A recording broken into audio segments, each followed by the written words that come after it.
come to die with the Batman franchise? No. No, actually, I've just come to stop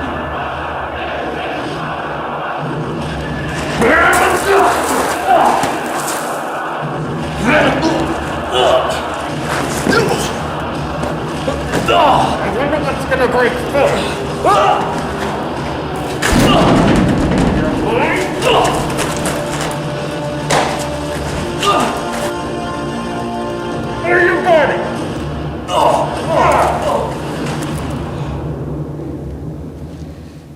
Thank you.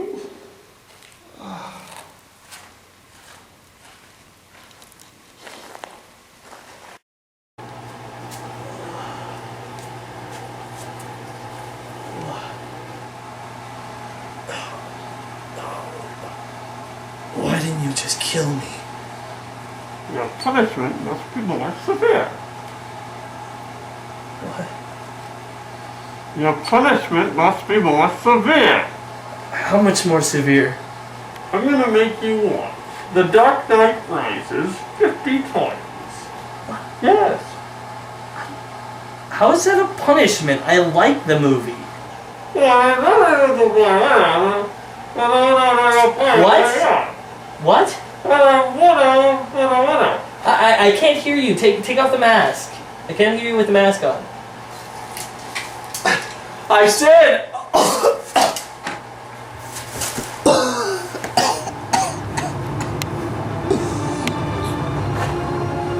I'm the world's greatest detective for a reason.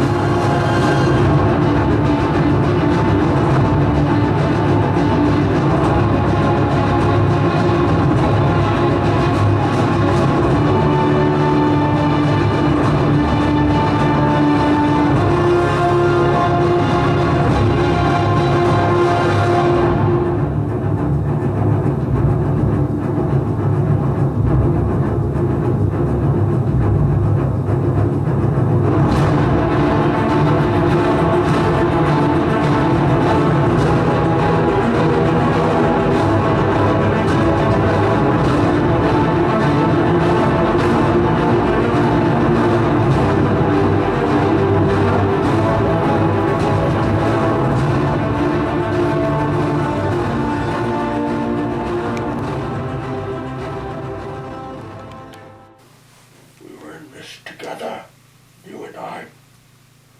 Then you were gone. But now, the Dark Knight Rises has come out. The Batman has to come back. What if he doesn't exist anymore? He must. He must. Welcome to do the Batman movie bash. I'm Lazy99. And I'm Chris Filmmaker 123. Welcome to our review of The Dark Knight Rises. This movie, well, do we even need to say when it came out? It's this year, 2012. 2012. Yeah, and so we're here to review the movie starring Christian Bale as Batman, Gary Oldman as Lieutenant Gordon, Tom Hardy as Bane, Anne Hathaway as Catwoman, and Joseph Gordon-Levitt as Officer Jason Blake, I think it was. So, Chris. Yes. I just want to say one thing. Okay. I gotta say this one thing. I like this. I like this. You like what? I like this movie. You No, I didn't. I didn't like this.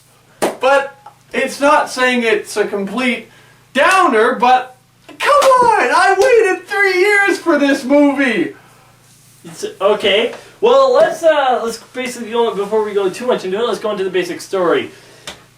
Bruce Wayne, who of course is Batman, has been retired for now over 8 years, and he has been a recluse as Bruce Wayne, and Batman hasn't showed up since that night with Harvey Dent.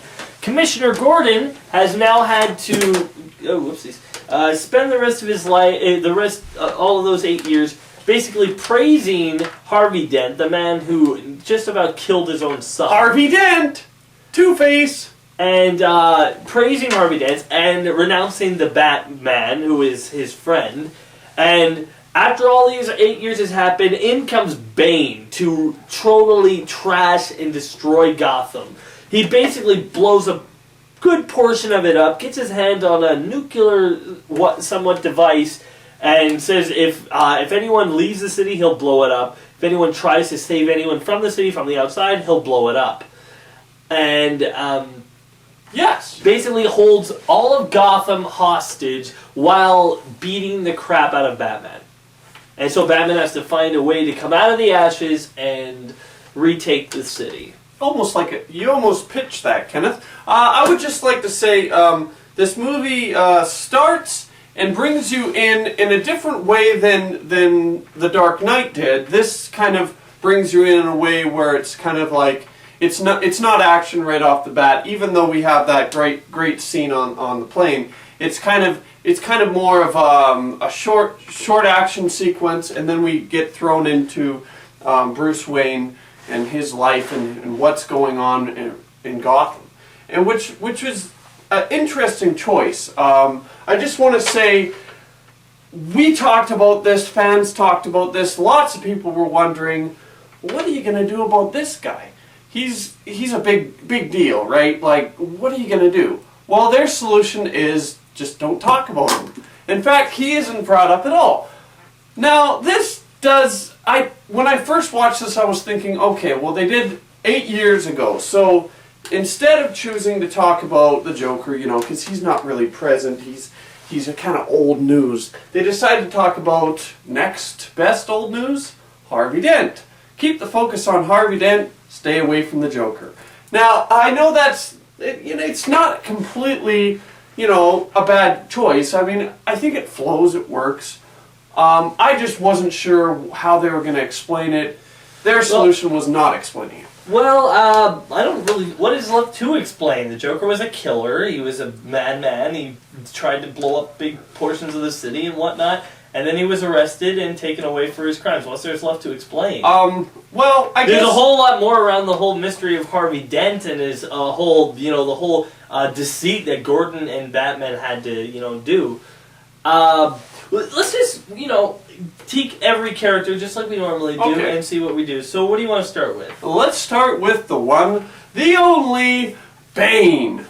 No, wait, no. This is... because Bane starts this movie, and you want to make sure that what you're seeing is really Bane. Now, when we see the guy talk about him, and he has such a his voice is like, Bane. Oh God, not Bane. We're wanting to be introduced in and see this character in such a great way and see his performance and everything. Okay, did you like Tom Hardy as Bane? Did I like Tom Hardy as Bane? Just get to the point already. Okay, fine. I will say that I enjoyed his passion that he brings into it. I enjoyed how he actually saved Bane in such a great way from the Batman and Robin Bane. Mm-hmm. He gave him something else. I went into it fully expecting that I was going to see a Batman animated series Bane, which I shouldn't have done because I wasn't impressed that way. Now, lots of people were impressed by Bane. I liked Bane, but I wasn't impressed by him.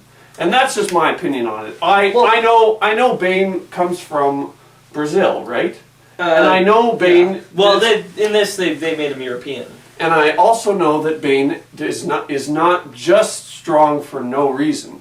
I also know that he has something, and that makes him Chris, strong. Come on, look. We all know about Venom and how in the comic books Bane has Venom. It didn't have to be. It could have been a drug per se. Well, I don't know if they should. I'm kind of glad that they didn't because that makes that makes Bane more of a force of his own, his own will and strength, rather than Batman's like, okay, you've been retired for 8 years, haven't trained, and you're going up against this drug-raging maniac. Instead of, you're going up against one of the deadliest assassins who has trained his body just like you have, and he's in his prime, and you haven't done anything for 8 years. Yeah, sort because of in the thing. I comics, like that. in the comics he is an assassin, which does make And sense. and Bane in the comic books doesn't always have Venom. There's been large portions of comic books where he's been without Venom and has still been a formidable Batman I see. foe. Look, for Tom Hardy as Bane, I liked him in the sense that I liked him a lot, but it was different because I'm used to Bane being more of a he's from Brazil and he's from the third world countries stuff. And they changed a lot of stuff about him in this. Did they change his accent? Well, they made him like a European guy, and rather than from Puerto Rican? yeah, or whatever. Oh, okay, yeah. They changed stuff in that respect.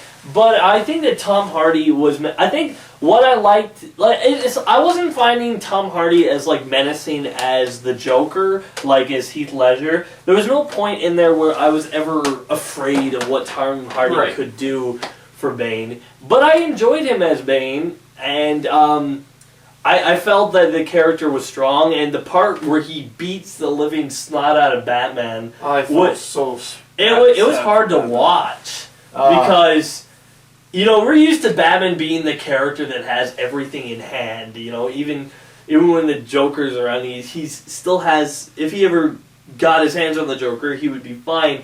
But you see him Bane, and Bane's just basically like, "Oh, you're in the dark." You think he's gonna have some way of getting out, but no, and then he's kicking him while he's down, kind of thing. Oh, and it's just a tragic thing. It's brutal, is what it is, and that was the thing that I think I was kind of not expecting, because if you take all three movies of this Batman trilogy, Batman Begins and The Dark Knight, their pacing is different, but it's similar. Yeah. It all takes place within a couple. Well, like the Batman Begins takes place over a few years, but it's flashbacks and fast forward. So it just takes its pacing is it's flowing, and same with the Dark Knight. It's just a week or something most. It's the time area of the Dark Knight. But this takes place, and the pacing is in months. It takes place in months at a time. It's a different. And it was really it took me a bit to really get used to that. I just want to say, as far as Bane goes, I did like a lot of his action movements and everything. I felt that it was, because he is a smart fighter. He always has been. That's one that they got 100% right. His fighting techniques, all that was great. The one thing I didn't get was his voice.